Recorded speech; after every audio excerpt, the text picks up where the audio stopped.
on stage. I would request the co-founder CEO, Sarah John, to come on stage to receive the award for the special category.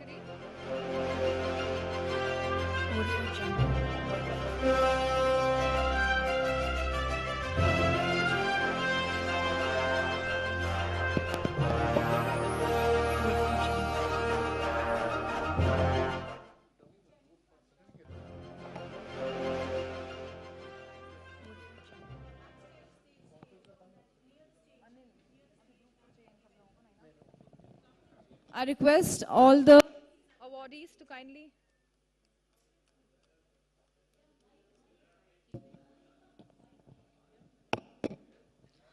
Ladies and gentlemen.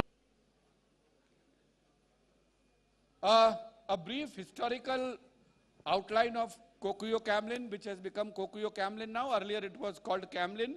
We have joined with hands with a 100-year-old paper stationery company from Japan.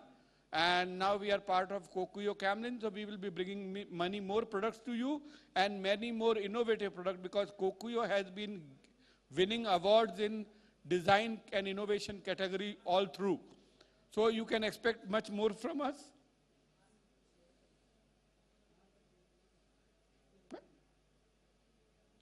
I did something wrong, or? Let us see some innovations here. I think I am not trained in this. They can be used without any fatigue and pressure by child, so child's finger would not be fatigued and they will be able to enjoy the crayoning experience. We have also introduced something very innovative called washable crayon, where children can go berserk on walls and parents can later on wash it clean. They won't have to worry for the walls being dirty, and children would be able to enjoy their creativity on the walls. We have got a huge range of mechanical pencils, which you already know. Many of you are using it.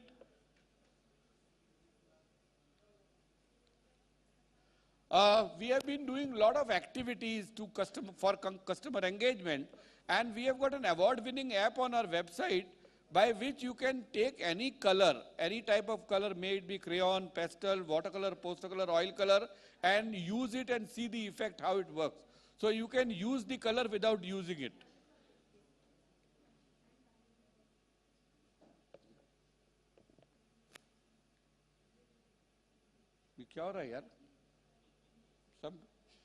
You can operate it from there. Yeah. I think we are barely. Can we move to next slide? So in this app, you can pick up, no, next. I'm saying next, not the last one. This is the last one. Next. We also do a lot of physical on-ground activity. I think all of you must be aware of the camel color contest we have been doing for around 50 years now. And we have created Guinness World Record with 4.85 million participants. A big thanks to all of you for making that possible. And I want you all to clap for yourself that you created such a huge record. Thank you so much. So, apart from that, can we move next? We also do a lot of on-ground activity. Apart from camel art contest, we have got washable art activity which we do for preschools. There is World Art Day. Last year we celebrated World Art Day in 2017. We celebrated in Velem School, Dehradun, where around 23 schools from surrounding areas came to one school, and each school created a 5-meter long canvas. Before that, we had created world's largest canvas. We did activity for Ganga. We did activity for drought relief. So we do a lot of on-ground activity. And we do one very innovative thing. We celebrate Principals Day somewhere in January or February to felicitate and to honor principals, because they do a lot of hard work both on the academic side and on the administrative side. So to respect them and to honor them, we do this. And we have also been doing an innovative activity for parents and teachers, especially of preschool children and primary school children, where we tell them about the importance of art. And we have done around thousands of such presentations, and we would love to do it for your school. So if you want, you can invite us and we will do it. I think when you heard the session on the safety and security of children, there was a talk that profiling the teachers or profiling the staff, it can be very well done if your children can be trained in art in a particular way. So, I think, is it next? This is my contact details. If one of you want to invite us for a child art presentation or child art workshop for parents, we would be happy. Recently, we have done 5 sessions with Sesame Street preschools, and we have been doing it many. So thank you so much. I am done. I think I have maintained the time, isn't it? Indeed, indeed. Please give it up for Mr. Chandrasekhar, and may I request Vibha to kindly join us on the stage. I think I'll get an extra award for being within the time.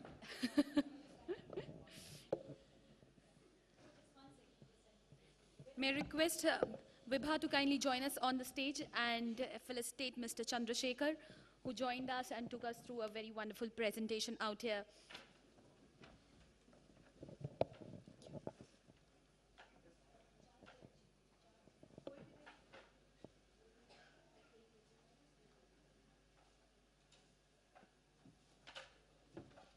Ladies and gentlemen, please give it up for Mr. Chandrasekhar.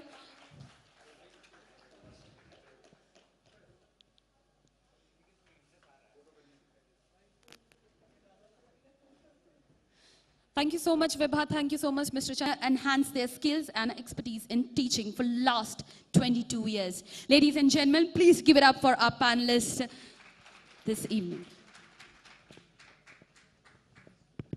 Check. Good afternoon and a warm welcome to all my colleagues. We have with us 3 members in leadership positions across different schools. The topic that we've been asked to discuss today, and we'd like to take a little bit of a different approach on the topic. The topic that we have today is the lack of autonomy in education, and is this the main cause as to why Indian education suffers globally? I welcome all the panelists. Thank you so much for being with us, and I'm sure the audience is looking forward to hear your perspective. We're going to address 3 different perspectives as we go through, and we'll turn to the audience at some point to also share your thoughts. We'll begin with their perspective on what do they think of autonomy to begin with. I'll turn to Nirav. Right. I think the topic that we had while we were discussing just before the session, there is lots that can be said under what autonomy implies at different grade levels, starting from primary, all the way up to even going beyond K-12 and higher education as well. Just to get the ball rolling, if I were to put it in very simple terms, as an educationist, what autonomy means to me is the freedom to run my institution the way I would like to run it.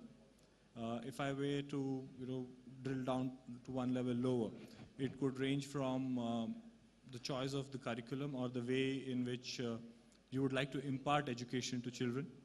Right? It could look at the way in which you would like to go about building your team, the way in which you would like to hire people. Also, if we are looking at competing with the best in the world, because that's a part of the topic as well. Autonomy to innovate as and when I feel it necessary. I think that's a very important part if we have to keep the pace with some of the best institutes globally. The innovation that is going on in teaching and learning and in technology mandates that we continuously look at what we are doing and innovate. And autonomy to do that is something I think every educationist would vouch for. Anjum, same question. Your perspective on autonomy. I think Nirav summed it up pretty well. So without sounding redundant, I would say that being in a democracy and having an education system that is to do well for not only the country, but for Indians globally, I think that we need a lot of choices in terms of, what language we can teach, what curriculum we can follow, what type of teachers we would like to have, what type of training for the teachers we would like to have, what resources.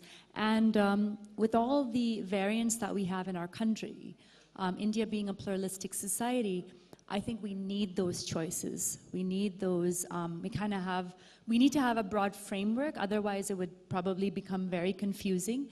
But within that large general framework, we should have the autonomy to have choice in how we would like to teach and what we would like to teach. Dr. Khanna? Good afternoon, everybody.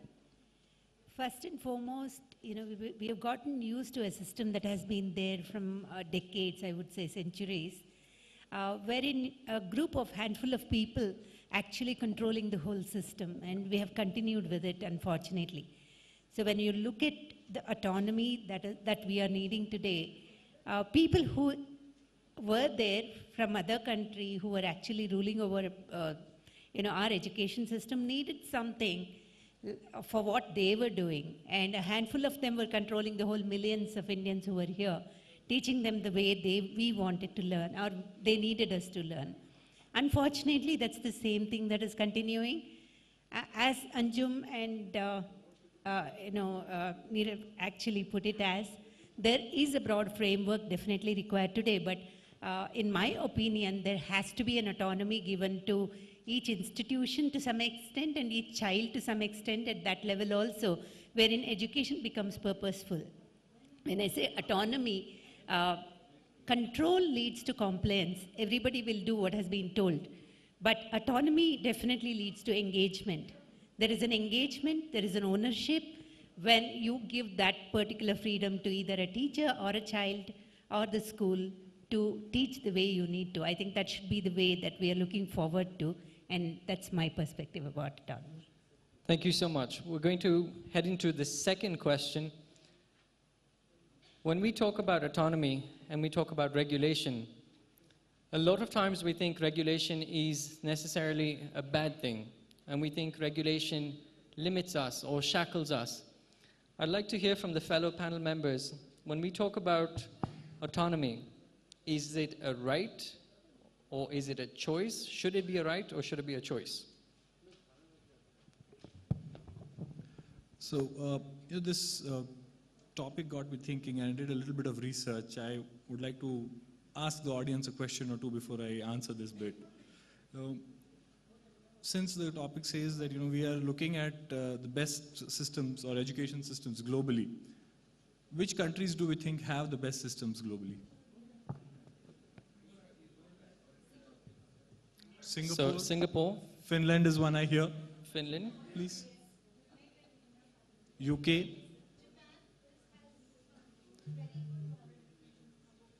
Very good moral education system, true. Anybody else? India? Okay, right. So, Finland. yeah, I think Finland the comes answers, I think that shows that our audience is very well read. Most of these companies did figure in the top 10. And if we look at what kind of education system they adopt, is it completely autonomous? What do we mean by lack of autonomy? For this discussion, let's assume it's a lot of government regulation or regulation of any other kind as well, which kind of dictates how education happens. Surprisingly, you take Singapore, you take Finland, though they have very different ways about going about their education, they are very, very heavily regulated in the way education can happen. So lack of autonomy per se, that was my reflection and realization, is not necessarily the single biggest impediment towards achieving global best performance. Does improved autonomy help in the hands of right educationists? Yes, definitely. What was common to a lot of these systems is setting up of goals, whether it is regulated or autonomous, and ensuring accountability towards achieving those goals, right? So autonomy with accountability, I think that should be the choice for everyone going forward. Just autonomy for the sake of it, I don't think that's taking us down the right path, because a pluralistic country like India, we have people across spectrum. I think Anjum referred to that in the beginning. We are talking about competing at a global level when 25% of our population is not even literate. So definitely there has to be a very strong framework in place to improve the basic standards that need to be improved. But at the other end of the spectrum, while we are looking to compete globally, autonomy definitely is required. That's what I'd say. Dr. Khanna? I agree with Nirav there. What happens exactly is, in current scenario, probably the regulation that has to be the regulation that comes from the board has to be updated. It should be the one that is relevant to today's context. In case we are looking at autonomy that actually allows us without any kind of guidelines, will definitely go haywire. That's what I feel. Because there has to be a guideline for every school and every teacher as to this is going to be the outcome that we expect from you. Of course, whatever you want to do to achieve this goal is left to you. The way you want to do, you can do it. That's what we are probably looking at. I'll give you one small example here. I was talking to a professor of an engineering college who actually told me that, ma'am, do you remember floppy disk? I said, yes, I do. Then he told me, you and I have seen it. But my children have studied about the floppy disk for 5 years without seeing it, and they've been writing exam on it. And it took me 5 years to eject that floppy disk from the syllabus of the textbook. And then, in spite of writing so many times, the changes did not happen. You and I agree that there are a lot of things in whichever board we are talking about which is obsolete already. If we do not have that kind of autonomy, it pains when you see that each government, when it comes in, will mandate a particular language that has to be taught. Is it practical? Do you think it's going to work? And children will be learning things that are not required and will not learn what is relevant to today's education.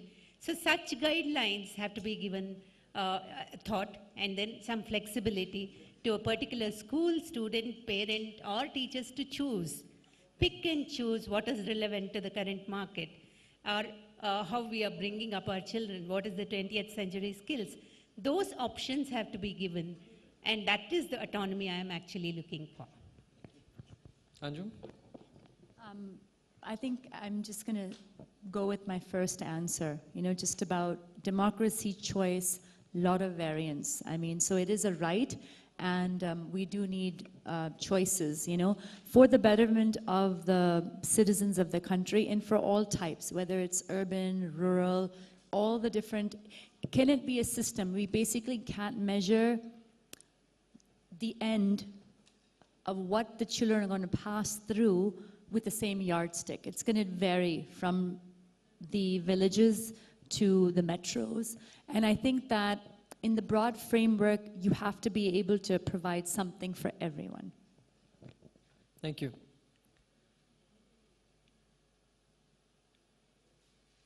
No, skipped ahead.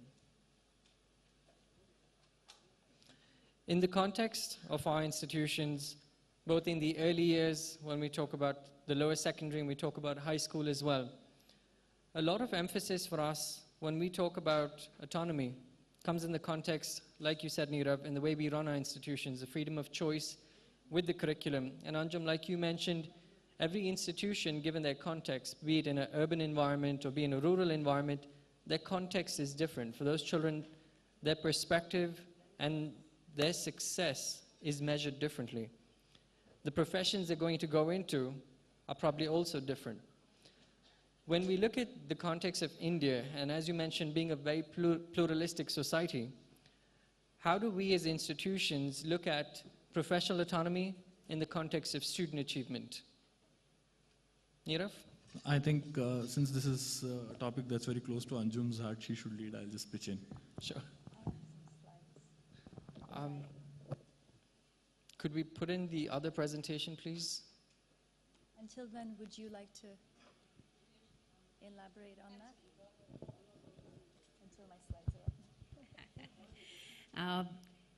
Definitely we need to look at a possibility of having different segments, as we all have been talking about, it is a choice that the school or the requirement of the student that makes relevance in terms of autonomy. Any school or any college, probably in different states, will have a different kind of requirement. And depending upon that, they can look at the kind of students who flow in, whether it's going to be a vocational course that is required for the segment, if it is a rural school, or somebody who is interested in doing it, or it is a school which is preparing children to go abroad and then, take up courses in different universities. So depending upon the requirement of the children and also the need of the day, we need to ensure that those choices are made by the school itself, and we need to have an autonomy to pick and choose that. In case I would like to offer French and not Kannada, very controversial, I'm not meaning anything here, the child should be able to pick that up, and the school should have the liberty to offer that along with whatever is the mandatory thing. I think we are more doing things just for documentation purpose, and also because it has been asked, like, we have to submit, these are the things you have to do, and you have no choice but doing it. That is what has to go. That rigidity has to go, and there has to be a flexibility. I request Anjum to go ahead and talk about her this thing. Okay, I think there is a problem with putting up the other presentation because I thought the slides would actually help explain it to the audience a little bit better. But I'll go ahead and start. So the last part of the panel topic was, does lack of economy, do the Indian students suffer globally because of that? So I wanted to talk a little bit about that. When we look at the context of navigating education in the 21st century, now more than ever before do we have Indians studying abroad all over the world. We have Indians that are doing very, very well. We have a lot of examples, like the CEO, the head of Microsoft, among others. And they are part of the Indian system. Now, what I'd like to suggest is that we need to think beyond the board and what type of board the child is going to take, which is better. And I also think that as educationists, we should not really give our power away in the sense that this is not what we're not allowed to do this, or we're not allowed to do this. Let's work on what is within our circle of influence. Because within the context of the power that we have within our schools, within our institutions, we're not doing nearly enough. Most of the schools in the country are not understanding our students the way that they need to be understood. We're not understanding the type of future that is filled with uncertainty that we need to be preparing our children for. And I think that when we can focus on how our students will fare globally in the future, that is a great way to start. And for that, I would just talk about the 5 C's. This is something that, how many of you have heard of the 5 C's of the 21st century? Can you raise your hand?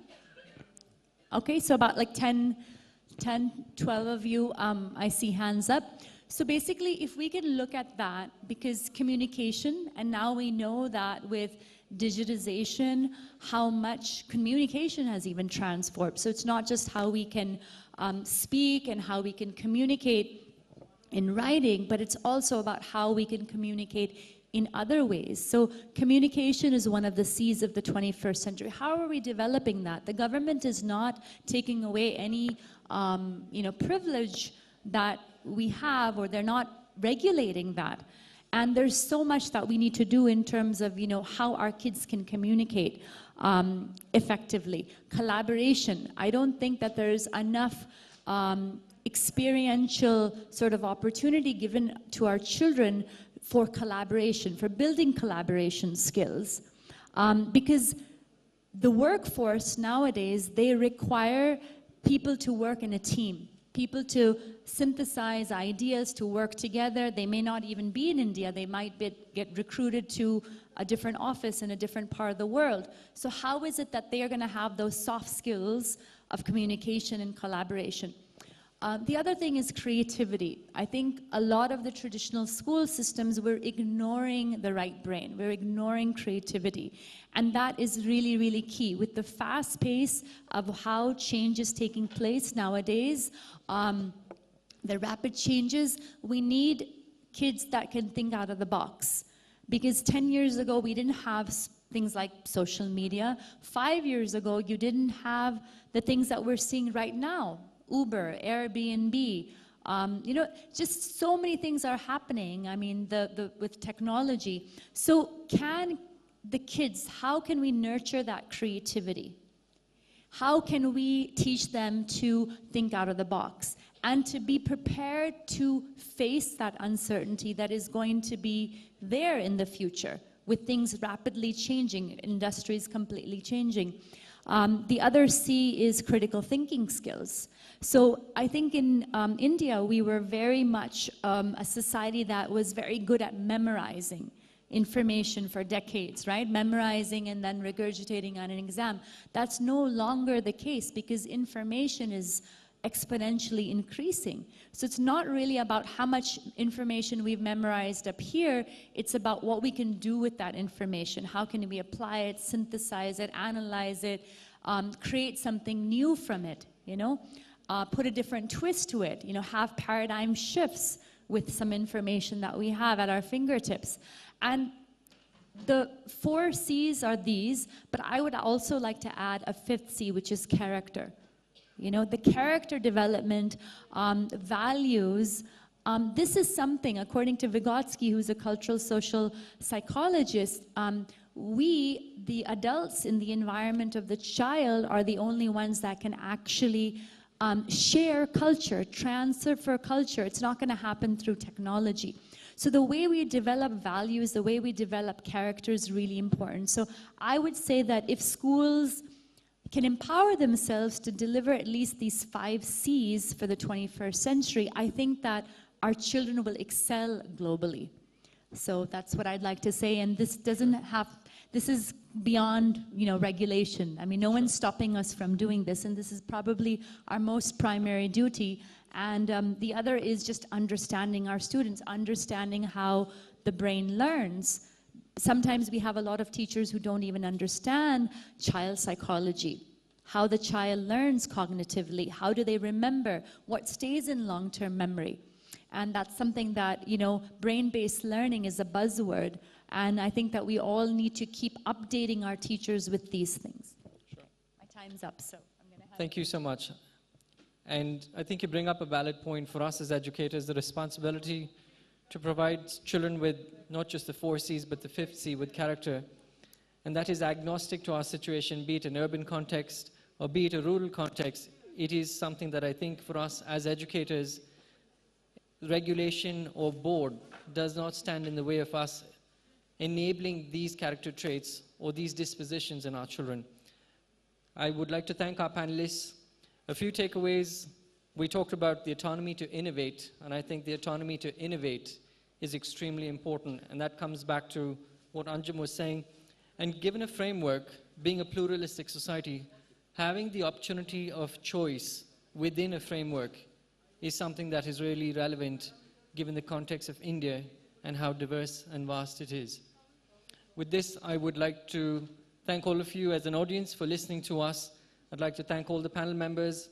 I apologize, we are short of time and we don't have time to take questions, but I'm sure our panel members will be available and we would be happy to take any questions on the side. Thank you so much. Thank you. Thank you so much, Mr. Saad, for moderating the complete panel out here. With this, may I request Mr. Vineet from NTAP to kindly join us on the stage to felicitate our panelists. Thank you so much once again. And may I request Mr. Vineet to kindly join us on the stage, please?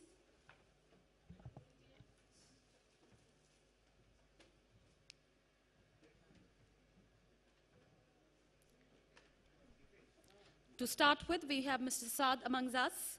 Ladies and gentlemen, please give it up for Mr. Saad.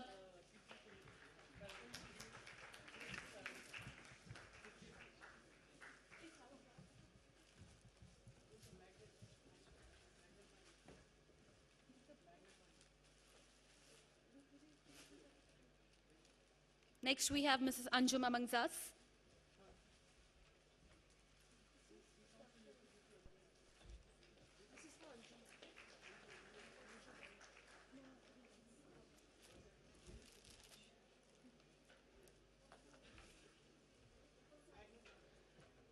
Next, we have Mrs. Dakshiani.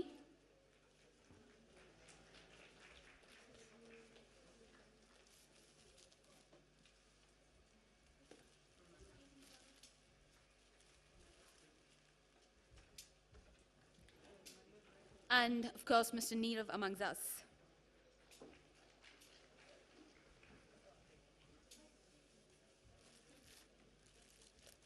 At the same time, we would like to give the awards to Glendale Academy, besides Sansari, Hyderabad, Telangana, for India's Best School Jury Choice Award. May I request Mr. Vineet to kindly stay back and... Yes, please.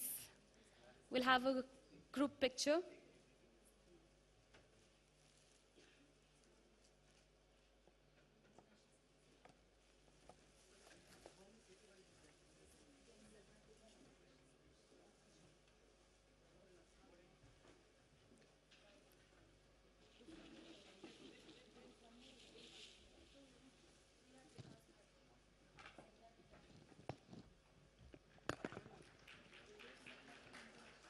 Thank you so much, Mrs. Anjum. Next, we have Vikas Bharati Public School, Sector 24, Rohini, New Delhi.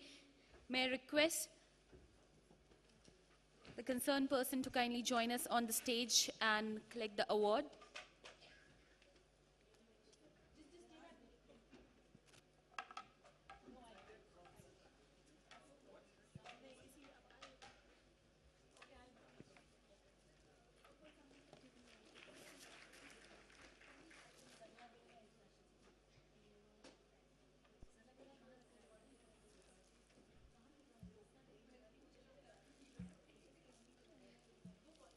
Next, may I request the representative from Amalapuram Higher Secondary School, Pondicherry, Tamil Nadu, to kindly join us on the stage, please.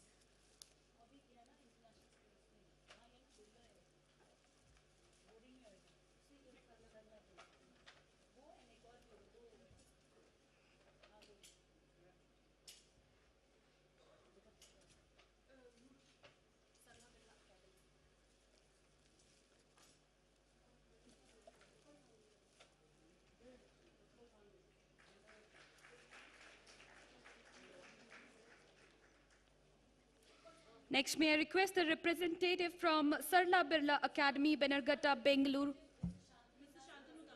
Mr. Shantanu Das, of course, please give it up for Mr. Shantanu, who is the principal from Sarla Birla Academy.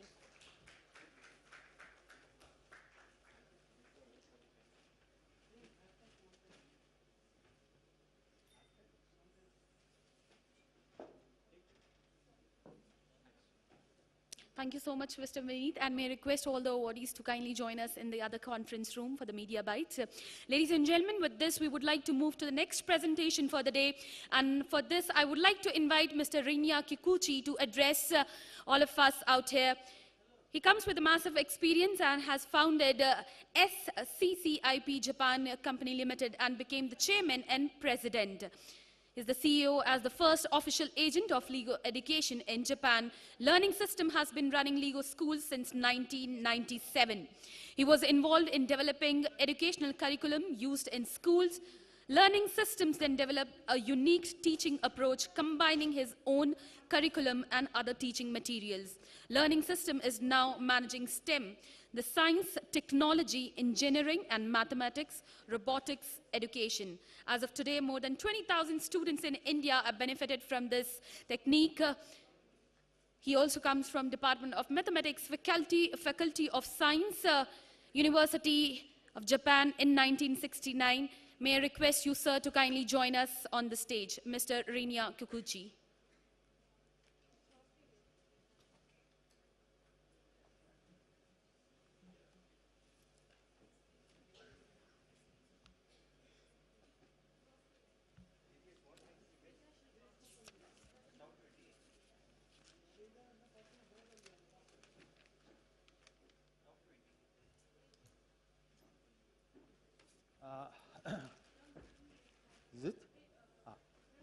Good afternoon.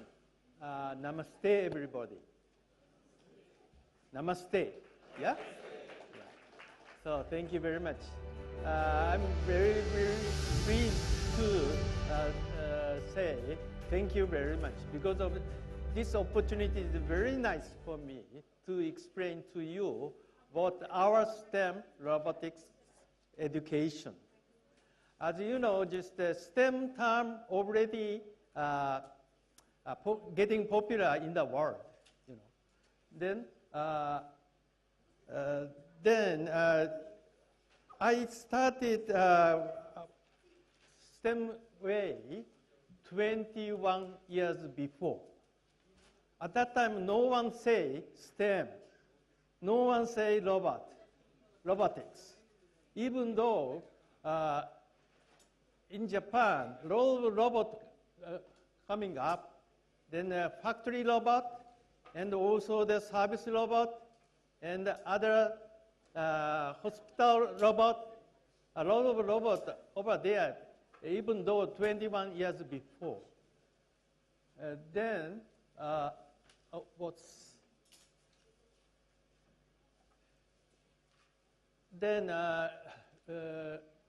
these days, I have a company. The other hand, IT, I'm originally IT company. I own my company. Then 30 years before.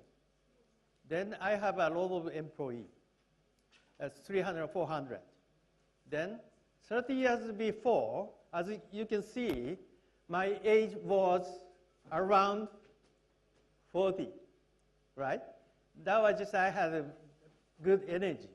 Then every day I told to my employee, do this, do this, do this. Then just our employee working very hardly with my instruction. But even though I was young, but I was tired a little bit. Then I stopped to say something, just shut my mouth. 1 month, shut my mouth. No instruction. Then what happened? How do you think? After 1 month, nothing changed. Just undergoing the same project going on. No new project also. Like, then I was wondering why, no change. Then just I found out, no instruction, my employee doesn't work. Then I was wondering again to find out why. Then I went to kindergarten once. I have an opportunity to see the kindergarten. Then the kindergarten, as you know, just a student sit down like circle, and teacher is center, sitting. Then teacher says something, do this, then student do, like. Then some student want to go out something to do, but teacher come in, don't, sit, do this. That's the route to wait the instruction. Then I started to educate and retraining for my employee, but just nothing changed. Because just our employees' age, over 30, 40, already brain concrete. Then I started the education business for kindergarten or G1, G2. That means just I didn't take instructionism way. I took constructionism way. Then now just we are facing a STEM robotics way, that really constructionism way. You know? Then, at this moment in the world, you can see the robot and the AI, artificial intelligence. For instance, just washing machine, also robot, very clever. New one, just put in the closet, then calculate the weight, and also the dirtiness, just recognize and automatically put in the appropriate amount of soap and automatically wash and clean. And also clever, you can use the rice cooker also, and air conditioner also, and toilet. Japanese toilet is very intelligent. Yeah, newest one is knock on the door, open, then they say welcome. Yeah? Then just something done, later automatically washing and clean, dry. Then just out, bye-bye. Just like this. This, even though the toilet so intelligent, yeah. Then also the car, automatic car. You know the automatic driving car. I have a car in Japan, also just semi-automatic. Just driving, set the speed and away, then just automatically going on. Even though some car coming in front, just adjust the speed. And just that car away, then going on, like. And also the bullet train system also. We are very proud of this train. As you know, just Japan exported that train from Mumbai to Ahmedabad. That train, yeah, that train developed 50 years before, 50 years before. During past 50 years, no accident. Because of just a robot there, robot inside there. That's why just no accident. Then that way, just robot there, and also in your daily life, you use a robot. Do you know how many robots you use today already? From when you get up at 6 o'clock or so, then now just 3:30, 9 hours. Maybe you have a plenty, or you use a plenty of robot. Then, like this, in the world is changing. So, just the education should be also changed. Because just as I told you, lot of robots on the computer there, then not so important in the future for the memorizing knowledge or calculation skill, just automatically calculate. Then future, what is the best for the education? Yeah. Then I can say STEM. Yeah, everybody may know STEM, stand for science, technology, engineering. So then recently in US, just class A, art, STEAM or something. Then just back. No. Coming. Yeah. STEM, that means not only for the science, technology, engineering, so on. My idea is engineering is very important. Because engineering, that means combine all skills, combine all skills to solve any problem. So then, so solving problem is the very necessary for future, you know. Then to conduct a STEM robotics education, there is a two key points. It's a hands-on activity. Second is project-based learning. Two. Then hands-on, as you know, just prepare something with your knowledge. For instance, you know this is the electric fan. Everybody knows. But I can ask to student or someone, can you make fan?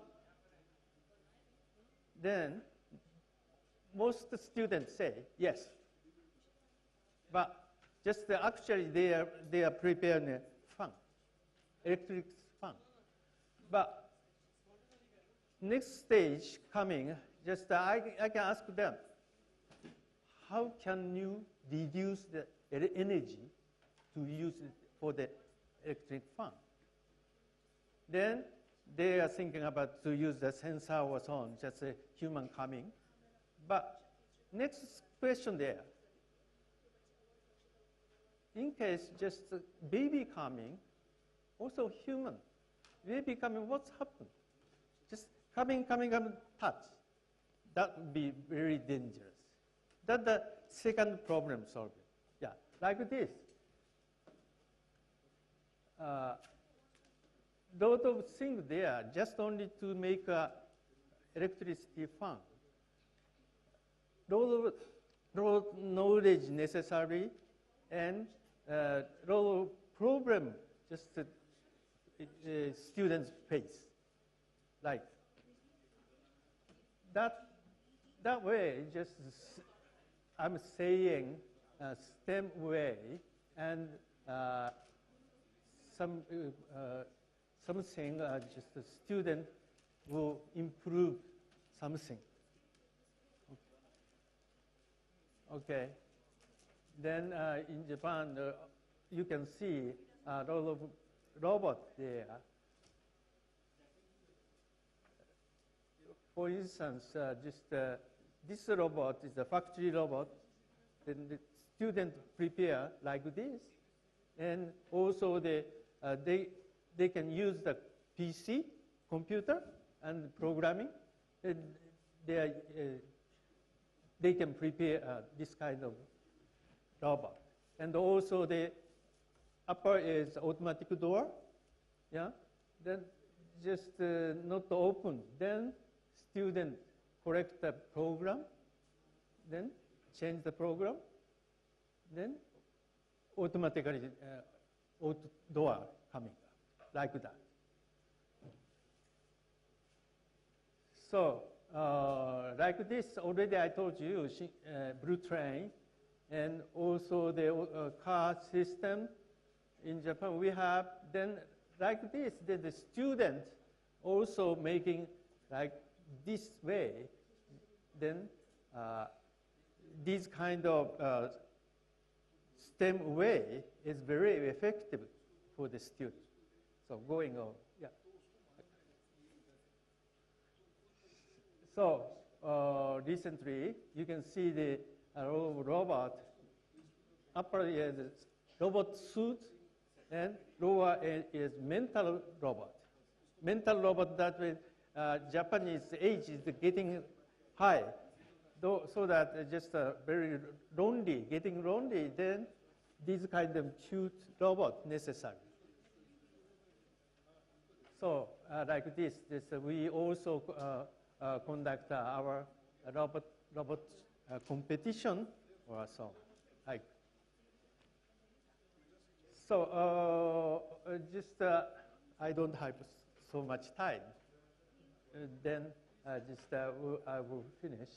But the STEM way is not only for the science, technology, engineering.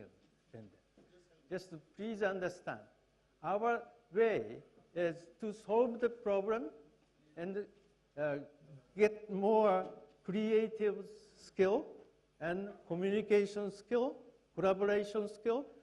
Previous panel, I saw the 4C, just like 4C. Yeah, that's a STEM. Thank you very much.